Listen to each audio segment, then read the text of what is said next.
Good afternoon, tutor.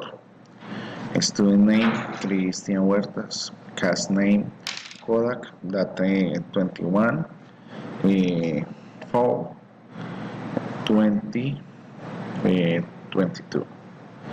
Problem definition. The Kodak company went bankrupt in 2011 thanks to the fact that I was not able to innovate and group and I hunt with current technologies. Often hits usual products and falling behind in the digital business causes. The company continued with its traditional technologies, ignoring the evolution technologies, giving strength to its skills and staying with a small market.